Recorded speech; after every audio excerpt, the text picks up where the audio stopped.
하나님 말씀을 같이 보시겠습니다. 구약성경 출애굽기 20장 17절 한 절 말씀이 되겠습니다.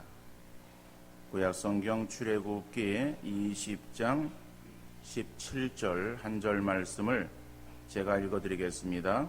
내 이웃의 집을 탐내지 말라. 내 이웃의 아내나 그의 남종이나 그의 여종이나 그의 소나 그의 나귀나 무릇 내 이웃의 소유를 탐내지 말라. 아멘. 가난한 청년 두 명이 성공을 다짐하면서 서로 약속을 합니다.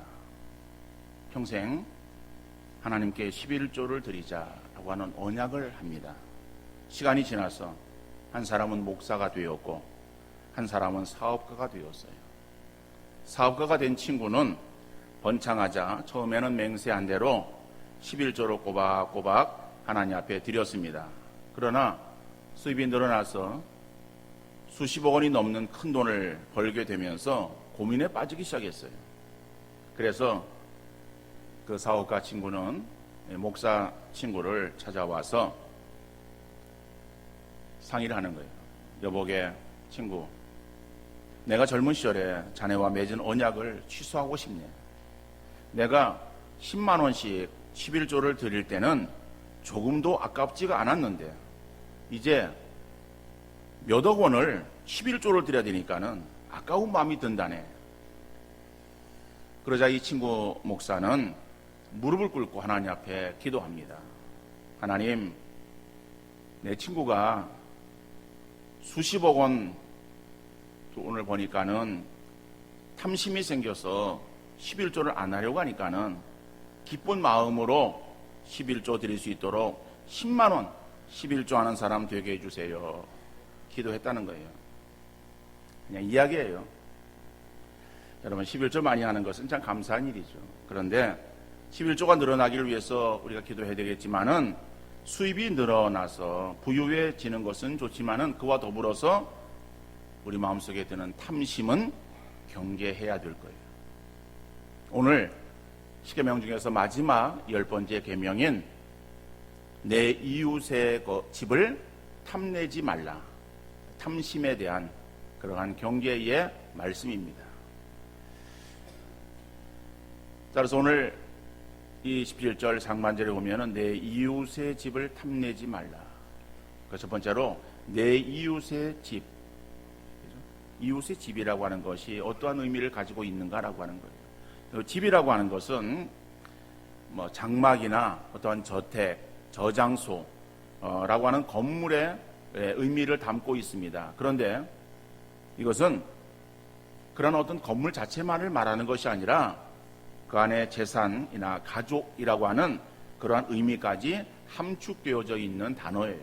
그래서 오늘 본문에 내 이웃의 집이라고 할 때에 이 집이라고 하는 것이 어떤 의미를 가지고 있는가 하면은 어떠한 이 건물만을 말하는 것이 아니라 그 건물 안에 있는 모든 소유를 통칭하는 어떤 대체적인 상징으로 표현되어지고 있는 거예요. 그래서 그 안에 가족과 그의 모든 소유물, 이것을 집이라고 말씀하고 있습니다. 그런데 오늘 본문에 보면은 상반절에는 내 이웃의 집이라고 말하고 있고, 그러면서 또 이어지는 말씀이 내 이웃의 아내나 그의 남종이나 그의 여종이나 그의 소나 그의 나귀나 무릇 내 이웃의 소유를 탐내지 말라. 여기서 보면은요, 이게 반복되어져서 나타나고 있습니다. 이것은 각각의 다른 의미가 들어있는 것은 아니에요. 내 이웃의 집을 탐내지 말라라고 하는 집에 대한 그러한 설명이 구체적으로 그 밑에 나오고 있는 거죠. 그래서 그 집이 무엇이냐? 오늘 성경 말씀만 우리가 잘 읽어도 그 내용의 의미를 파악할 수 있어요. 그러니까 집이라고 하는 것은 내 이웃의 아내나, 그죠? 가족을 말하는 거예요.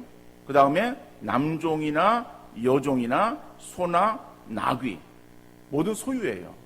그래서 그것을 다시 받아서 내 이웃의 소유를 탐내지 말라, 이렇게 말씀하고 있습니다. 그러니까는 제일 처음에 나오는 내 이웃의 집을 탐내지 말라 라고 하는 그 집이라고 하는 것과 맨 끝에 나오는 내 이웃의 소유를 탐내지 말라라고 하는 소유와 같은 동격의 의미의 말씀이에요. 그런데 그것이 가운데 내용에서는 풀어서 구체적으로 어떠한 것이다라고 하는 것을 설명하고 있는 그러한 내용들이죠.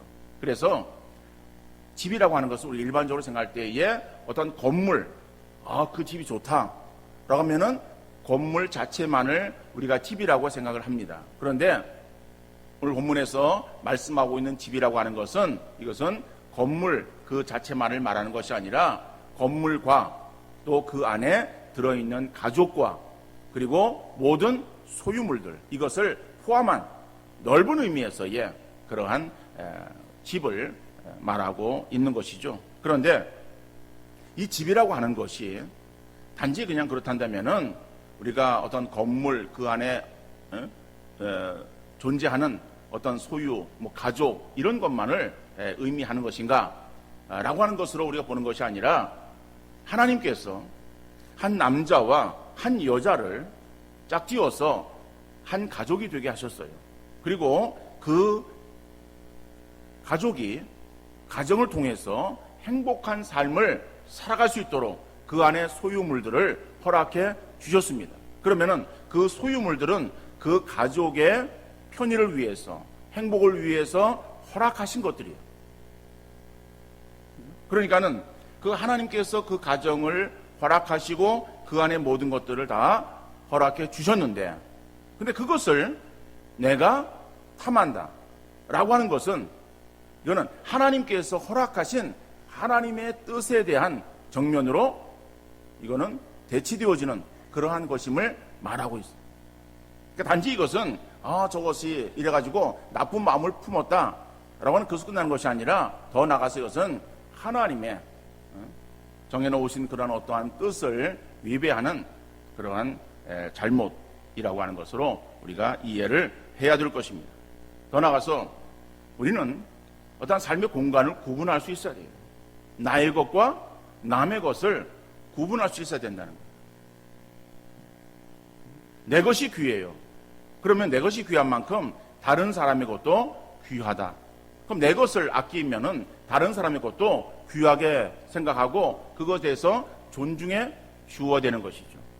내 것만 귀하고 나만 최고고 다른 사람의 것, 이것은 안중에도 없는 이러한 처사들은, 이러한 생각들은 이건 잘못되어진 거예요. 그러니까 우리가 이러한 마음들을 가지고 우리의 자녀들이 있어서도 내 것과 남의 것에 대한 분명한 기준을 우리가 구분할 수 있는 그러한 지식을 위해서 교육이 필요하다라고 하는 거예요. 그러지 않으면은 우리는 다른 사람의 것에 대해서 함부로 하는 거예요. 지나가다 자기 마음에 들지 않으면은 그러면은 사람을 무차별 공격하기도 하는 거예요. 다른 사람의 생명을 무차별 살해하기도 하는 거예요. 이런 일들이 있어서는 안 되겠죠. 내가 귀한 것처럼 다른 사람의 것도 귀하다. 그리고 가정이라고 하는 것, 그 가정은 하나님께서 세워주신 귀한 가정이다. 그렇기 때문에 그 가정의 귀중성을 우리가 인정할 수 있는 마음의 자세가 되어야 하는 것이죠. 그렇다면 그 집을, 이웃의 집이에요. 그 다른 사람, 내 것이 아닌 다른 사람의 그러한 그 집, 이것을 두 번째로는 탐내지 말라라고 말씀합니다. 그러니까 탐낸다라고 하는 것은 바라다, 열망하다라고 하는 의미를 가진 단어예요. 그래서 자기가 어떠한 것을 얻기를 몹시 바라는 이러한 마음들, 그러니까 단지 원하는 것이 아니라 그것에 대해서 아주 갈망하는 그러한 마음, 이런 마음이 탐하다라고 하는 것이거든요. 결국 그런 것은 탐심이죠. 그런데 탐심이라고 하는 것은 이거는 10번째의 계명으로 국한되어진 것이 아니라 이 10번째의 계명인 탐심은 그 앞에 나오는 것들과 다 관련이 되어져 있습니다. 그 앞에 나오는 그런 이 계명들을 보면은 6번째 계명이 살인하지 말라, 7번째 계명 간음하지 말라, 도둑질하지 말라, 거짓 증거하지 말라라고 하는 것들이에요. 그런데 그러한 것들에 있어서 그 죄를 말할 때 일반 사회에서는 이미 우리가 다뤘습니다만은 사회에서는 행위 자체만을 죄라고 규정을 해요. 살인이라고 하는 것도 사람을 죽이는 그 행위를 살인이라고 규정하지 않습니까? 사람을 죽이지 않았으면은 살인이 아니에요. 간음도 어떤 행위가 나타나야 되는 거예요. 도적질도 마찬가지예요. 어떤 절도, 물건 훔쳤다. 그죠? 훔치는 어떤 증거가 있어야 되는 거죠. 자, 그러나 성경은 어떻게 말하고 있습니까? 성경은 살인이라고 하는 것을 말할 때에도 사람을 어떤 흉기라든지 다른 것으로 통해서 생명을 빼앗는 그것만 살인이 아니라 그 사람의 마음에 깊은 상처를 주어서 그 사람으로 하여금 상실감을 갖게 하고 낙심하게 만들고 절망하게 만드는 바로 그런 것들도 살인이라고 우리 주님께서 말씀하고 계시는 거예요. 자, 그러면은 그러한 살인을 우리가 행할 때 그런 악한 말을 하죠. 악한 말을 할 때에 그 악한 말이 어디서 나옵니까? 악한 생각에서 나오는 거예요. 결국 악한 생각에서 나오는 그 말이 다른 사람에게 있어서의 사람을 죽이는 마음의 깊은 상처로 인해서 그 사람을 살인한 그러한 결과를 초래하는 것이죠. 그러니까는 그 악한 생각, 그죠? 또 간음, 여자를 보고 음욕을 품는 자마다 이미 간음하였다. 음욕, 그죠? 어떤 생각, 뭐 도적들 마찬가지예요. 남의 걸 훔치려고 할 때에 거기에 대한 어떠한 탐심이 있어야 그 물건을 훔치는 거 아니겠습니까? 이런 것들, 그러니까 모든 그러한 것들에 있어서의 마음에 내재되어져 있는 그러한 그 마음들, 그죠? 이것이 탐심이에요. 그래서 성경은 욕심이 잉태한즉 죄를 낳고 죄가 장성한즉 사망에 이른다라고 말씀하고 있습니다. 그러니까는 욕심이라고 하는 것, 이것은 모든 그러한 죄에 있어서 가장 근본적인 악한 생각이라고 우리가 생각하면 되겠습니다. 그래서 우리 주님께서는 이 우리를 평가하실 때에 사람의 겉으로 드러나는 우리의 행위만을 보시는 것이 아니라 우리의 마음 중심을 헤아리시는 주님이에요. 우리가 잘 알고 있는 말씀, 이새의 가정에서 사무엘이 사울의 뒤를 이어서 후계자를 찾아서 기름을 부으러 갈 때에 사무엘은 그 이새의 아들들 가운데서 겉으로 드러나는 눈으로 보여지는 그 아들이 어떠한 사람이 과연 이 나라의 왕이 될 사람인가 라고 하는 걸 생각했지만은, 그러나 하나님께서는 외모를 보는 것이 아니라 중심을 보신다라고 말씀하셨어요. 그러면서 사람의 눈에 들지 않았던 다윗을 기름 부어서 사울을 이어서 두 번째 왕으로 세우지 않습니까? 신약에 보면은 우리 예수님께서도 다른 사람들에게 있어서 모든 그러한 사람들에게 다 사랑을 베풀시고 자비를 베풀어 주셨어요. 그런데 유독 바리새인들을 향해서는 아주 심한 책망을 하셨어요. 왜 예수님께서 바리새인들을 향해서 책망을 하셨는가? 그들이 하나님 말씀에 대해서 무지했고 또 그들의 신앙생활이 엉망이었었기 때문에 예수님께서 그 바리새인들을 향해서 책망하셨습니까? 바리새인들은 당시의 종교 지도자예요. 그들은 율법을 잘 지키는 사람들이었어요. 율법을 잘 알았어요. 그들은 율법을 가르치는 선생이었어요. 사람들에게는 인정받았어요. 그러지만은 예수님께서는 그들을 심하게 책망하시는 거예요. 마태복음 23장 17절 18절 말씀 보면은 화 있을진저 외식하는 서기관들과 바리새인들이여 회칠한 무덤 같으니 겉으로는 아름답게 보이나 그 안에는 죽은 사람의 뼈와 모든 더러운 것이 가득하도다. 이와 같이 너희도 겉으로는 사람에게 옳게 보이되 안으로는 외식과 불법이 가득하도다. 여러분, 사람에게 있어서는 이 바리새인이 종교 지도자로 선생으로 추앙받고 인정받고 높임받았지만은 우리 예수님께서 그들의 겉모습을 보신 것이 아니라 속을 보신 거예요. 속을 보니까는 그 속이 불법과 불의가 가득한 거예요.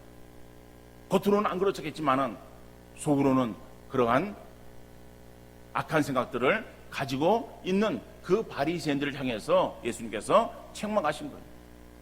그러면서 그 바리새인들을 무엇에 빗대어서 말씀하시는가 하면은 회칠한 무덤 같다라고 말씀하시는 거예요. 회칠한 무덤이라고 하는 것은 유대의 무덤을 말하는 거예요. 우리의 무덤은 지금은 화장을 해서 장례 문화가 많이 바뀌었습니다만은 그전에는 매장을 했을 때는 우리는 묻고 그리고 위에다가 봉을 만들지 않습니까? 우리 잔디에 때를 입히는 거예요. 그런데 유대 무덤은 그렇게 봉을 만드는 것이 아니라 가서 관을 놓고 그리고 위에다가 흙으로 덮어요. 근데 그 흙이 깊게 팔 수가 없습니다. 땅의 구조상. 그냥 얇게 해서 위에 덮었는데 덮으면 그것이 내려앉을 수 있잖아요. 그래서 그 위에다가 회칠을 해요. 회를 넣고서 물로 반죽을 해서 바릅니다. 그러면 그것이 굳어져요. 그럼 딱딱하게 돌처럼 굳어지는 거예요. 그리고 겉으로 볼 때는 하얘서 깨끗하게 보여집니다. 그런데 그 안에는 냄새나고 썩은 시신이 들어있어요. 이것이 마치 바리새인들의 모습으로 그렇게 예수님께서 비유해서 말씀하시는 거예요. 사람들은 몰라요.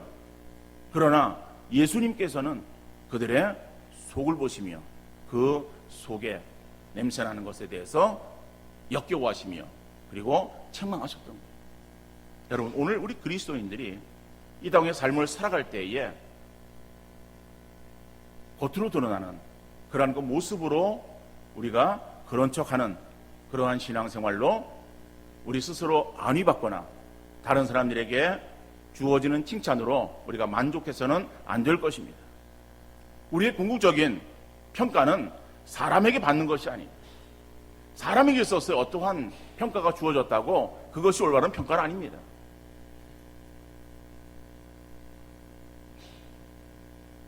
우리의 평가는 주님께 받는 거예요.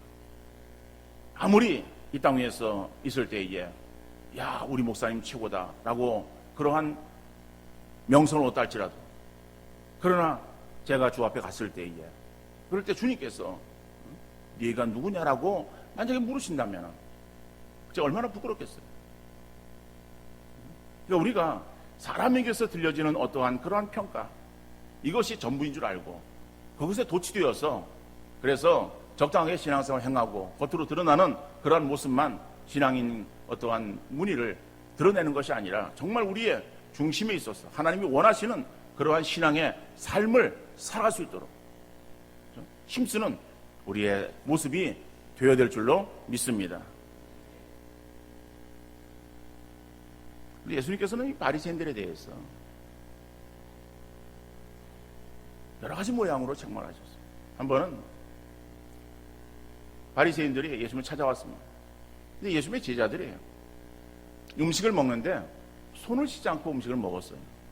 그러니까 손을 씻지 않고 음식을 먹는 것을 보고서 기겁을 하는 거예요. 아니, 예 선생이요, 어찌하여 당신의 제자들은 손을 씻지 않고 음식을 먹습니까? 라고 따지는 거예요.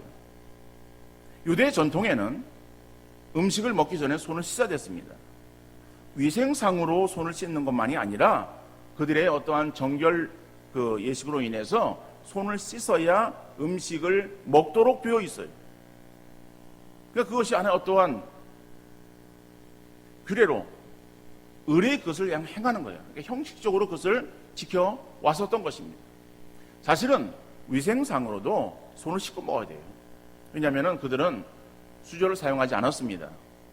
그들의 그 빵은 큰 빵이에요. 그래서 만든 그것을 손으로 떼어서 그래서 먹었던 거예요. 그러니까 빵을 손으로 떼어서 먹으니까는 손이 더러우면은 아무 위상상 좋지 않을 수 있겠죠. 자, 그러나 그들이 위생상으로 그러는 것이 아니라 그들이 어떠한 가지고 있었던 전통이에요. 예수께서 그것을 지적하시는 거예요. 그러면서 마가복음 7장 15절 16절 말씀 보면은 무엇이든지 밖에서 사람에게로 들어가는 것은 능히 사람을 더럽게 하지 못하되 사람 안에서 나오는 것이 사람을 더럽게 하는 것이니라. 겉으로 드러난 음식에서 우리를 더러워지는 거 아니죠? 더러운 음식 먹는다 우리가 더러워지는 거 아니에요. 그럼 우리 속에서 나오는 것이 사람을 더럽게 하는 거예요. 그 속에서 나오는 것이 뭐예요? 그것이 여러 가지 생각 가운데서 중요한 부분을 차지하는 것이 바로 탐심이라고 하는 거예요. 그렇죠? 탐심. 이 탐심이, 우리가 탐심에 매여 있으면은 신앙인으로서의 그러한 삶을 살아가는 것이 아니라 결국 죄 가운데 우리가 떨어지게 되어지는 것이고 그것으로 인해서 우리가 사망에 이르게 되어지는 거예요. 자, 그러면은 이 탐심이라고 하는 것, 이것을 어떻게 벗을 수 있겠는가? 우리가 탐심의 굴레에 의해서 벗어나면은 신앙의 자유함을 얻을 수 있어요. 신앙인으로서의 정말 자유를 만끽하며 신앙생활을 행할 수 있어요. 그런데 이 욕심에 매여 있으면은요, 우리가 신앙의 자유가 없어요. 그리고 그 안에서의 허덕일 수밖에 없는 거예요. 결국 그러다가 우리는 사망의 길로 떨어질 수밖에 없는 것이다. 자, 그러면은 탐심에서 우리가 자유하고 승리할 수 있는 바로 그러한 비결은 첫 번째로 믿음으로 승리할 수 있습니다. 그죠? 탐심을 이길 수 있는 것은 믿음이에요. 요한일서 5장 4절 말씀 보면은 무릇 하나님께로부터 난 자마다 세상을 이기느니라. 세상을 이기는 승리는 이것이니 우리의 믿음이니라.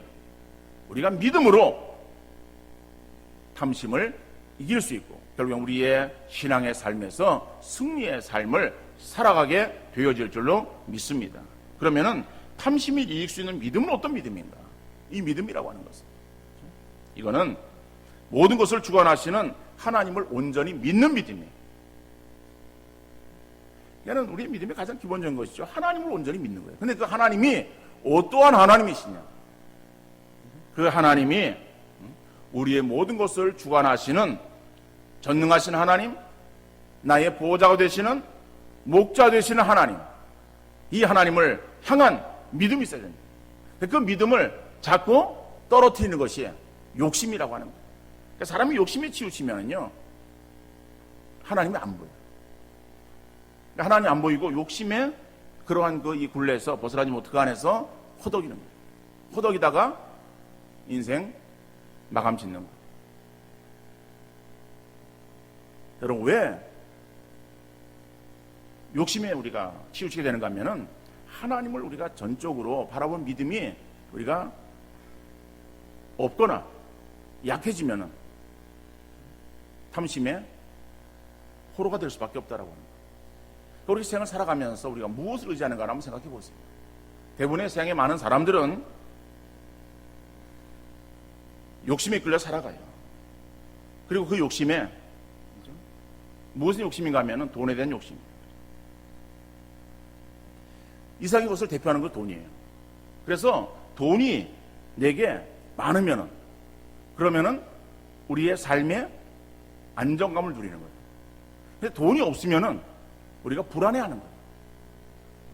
그러니까 돈이 많고 적고에 따라서 우리의 삶에 만족하고 불안해하는 거. 그러니까 우리의 주인이 누구예요? 돈이 되어주고 있다라고 합니다. 우리는 돈의 노예로 살아서는 안 돼요. 우리의 주인은 누구예요? 하나님이에요. 하나님이 우리의 주인이 되죠.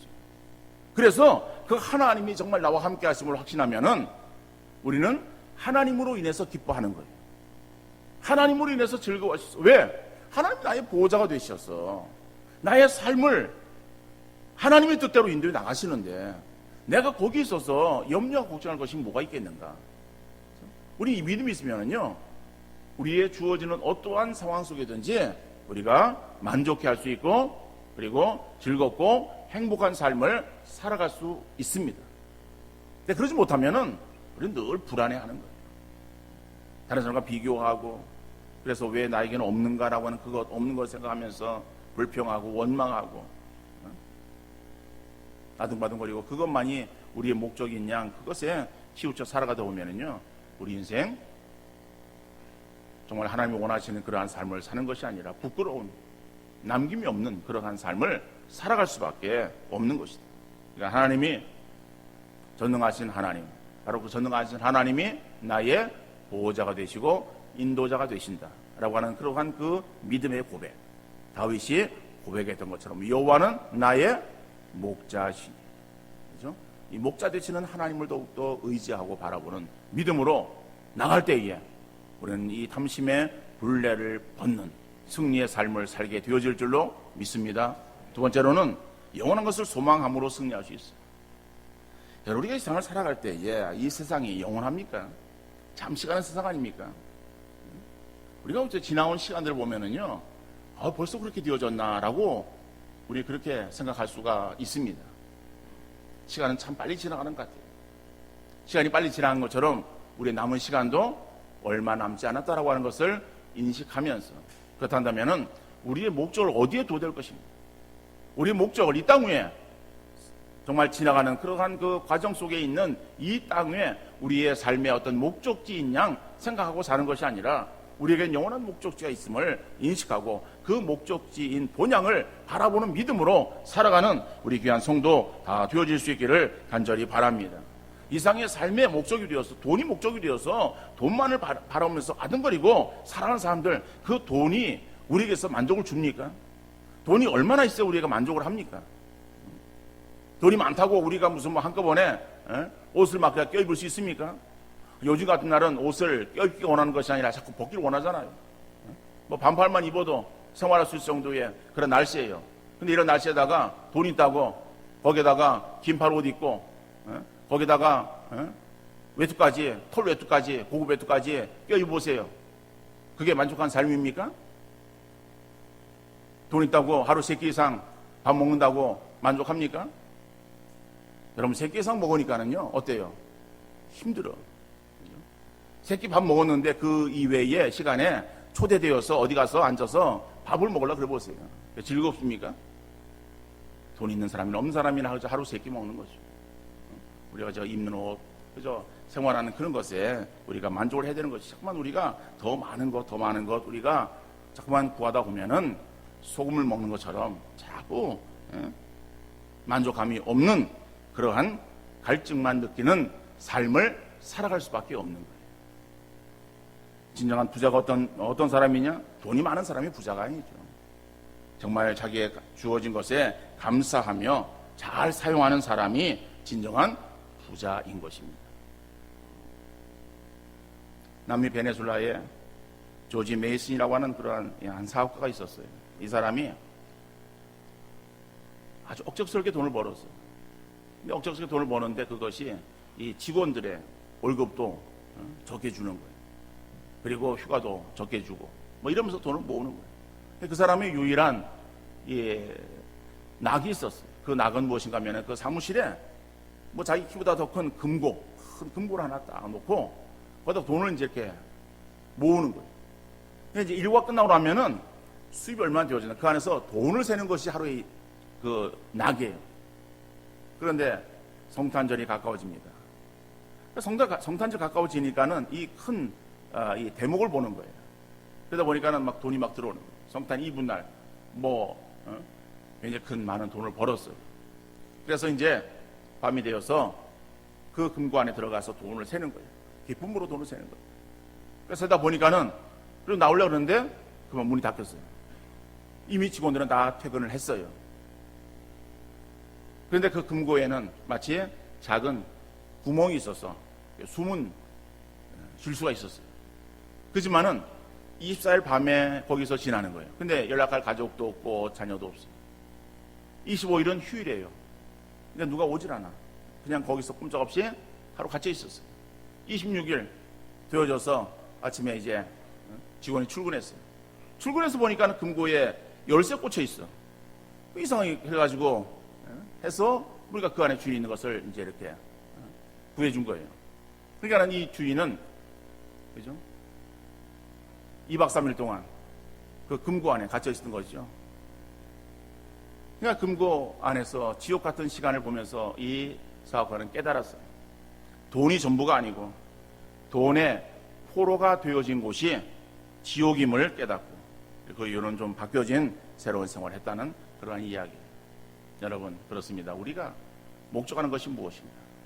우리의 목적은 이 땅 위에 살아가는 그러한 거 눈에 보이는 것이 우리의 목적이 아니라 우리에게는 영원한 하늘나라, 하나님께서 우리에게 주실 상급, 이것이 우리의 목적을 우리가 인식하시고 그리고 그 목적지를 향해서 믿음으로 나아가는 우리 성도 되어질 수 있기를 간절히 바랍니다. 결코 어떠한 탐욕에 우리가 노예로서 그 탐욕의 굴레를 벗지 못해서 그 안에 서덕이는 것이 아니라 우리가 정말 번영을 향하는 믿음으로 전능하시는 하나님을 향하는 믿음을 가지고 우리가 그런 탐욕의 굴레를 벗고 우리가 믿음으로 그 탐욕의 세상을 벗어난다고 한다면 우리의 신앙이 더욱더 자유롭고 하나님이 원하시는 기쁨의 삶을 살아가게 되어질 줄로 믿습니다. 오늘 말씀은 내 이웃의 집을 탐내지 말라.